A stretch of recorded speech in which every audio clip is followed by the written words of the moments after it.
জুলাই আগস্টে কেন ইন্টারনেট বন্ধ করা হয়েছিল জিজ্ঞাসাবাদে জানালেন পলক। গত জুলাই আগস্টে ইন্টারনেট বন্ধ কোনো দুর্ঘটনা ছিল না, বরং তৎকালীন প্রধানমন্ত্রী শেখ হাসিনার নির্দেশে ইন্টারনেট বন্ধ করা হয় বলে জানিয়েছে সাবেক ডাক, টেলিযোগাযোগ ও তথ্য প্রযুক্তি প্রতিমন্ত্রী জুনায়েদ আহমেদ পলক। জিজ্ঞাসাবাদে জুনায়েদ আহমেদ পলক এ তথ্য দিয়ে বলেছেন, বৃহস্পতিবার সাংবাদিকদের জানিয়েছেন চিফ প্রসিকিউটর তাজুল ইসলাম। তিনি আরো বলেন, ইন্টারনেট বন্ধ করে গত জুলাই আগস্টে সংগঠিত গণহত্যা ধামাচাপা দেওয়ার চেষ্টা করা হয়েছিল। ইন্টারনেট বন্ধের এ নির্দেশ দিয়েছিলেন শেখ হাসিনা।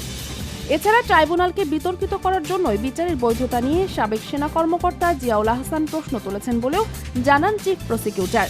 এর আগে গত 13 আগস্ট ডাক, টেলিযোগাযোগ ও তথ্য প্রযুক্তি মন্ত্রণালয়ের তদন্ত কমিটির প্রাথমিক প্রতিবেদনে বলা হয়, কোটা সংস্কার আন্দোলনের সময় পুরো দেশ ইন্টারনেটবিহীন করে রেখেছিল বিগত সরকার। ওই সরকারের তথ্য প্রযুক্তি প্রতিমন্ত্রী জুনায়েদ আহমেদ পলক ইন্টারনেট বন্ধ নিয়ে ডেটা সেন্টার পুড়ে যাওয়া সহ নানা গল্প ফেটেছিলেন। আদতে তেমন কোনো ঘটনায় ঘটেনি। তিনি নিজে বিটিআরসি ও এনটিএমসি ইন্টারনেট বন্ধে জড়িত। পলক ডেটা সেন্টারের ঘটনা প্রচার করে জাতির সঙ্গে মিথ্যাচার করেছেন। ইন্টারনেট বন্ধ নিয়ে পলকের যত কথা। কোটা সংস্কারের দাবিতে আন্দোলন যখন তুঙ্গে, এমন সময় পুরো দেশকে ইন্টারনেটবিহীন করে জুনায়েদ আহমেদ পলক ডেটা সেন্টারের আগুন, সাবমেরিন কেবলের তার ক্ষতিগ্রস্ত হওয়া সহ নানা কথা বলেন। সে সময় সরকারিভাবে জনগণের ফোনে বার্তা পাঠানো হয়। সন্ত্রাসীদের আগুনের কারণে ডেটা সেন্টার পুড়ে যাওয়া এবং আইএসপি এর তার পুড়ে যাওয়ার কারণে সারা দেশ ইন্টারনেট সেবা ব্যাহত, মেরামত করতে সময় লাগবে। মোবাইল ইন্টারনেট বন্ধ প্রসঙ্গে 18 জুলাই জুনায়েদ আহমেদ পলক জাতীয় ও নাগরিক নিরাপত্তার কথা বলেছিলেন।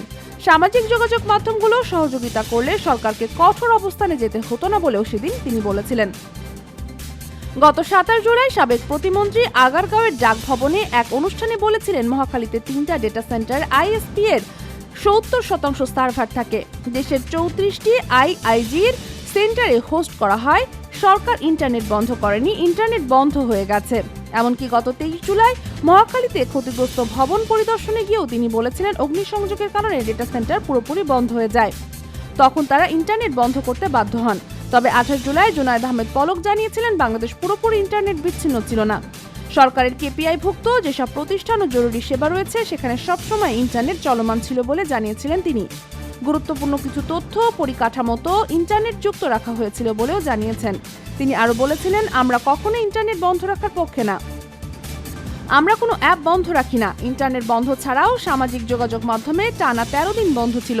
প্ল্যাটফর্মগুলো চালু না হওয়া প্রসঙ্গে জুনায়েদ আহমেদ বলেছিলেন, ফেসবুক ও কর্তৃপক্ষ দায়িত্বশীল আচরণ ও দেশের আইন মেনে চললে চালু হবে। কিন্তু তিনি নিজে ফেসবুক থেকে শুরু করে প্রায় সব মাধ্যমেই সক্রিয় ছিলেন। আদতে তেমন কোনো ঘটনায় ঘটেনি। তিনি নিজে বিটিআরসি ও এনটিএমসি ইন্টারনেট বন্ধে জড়িত। পলক ডেটা সেন্টারের ঘটনা প্রচার করে জাতির সঙ্গে মিথ্যাচার করেছেন।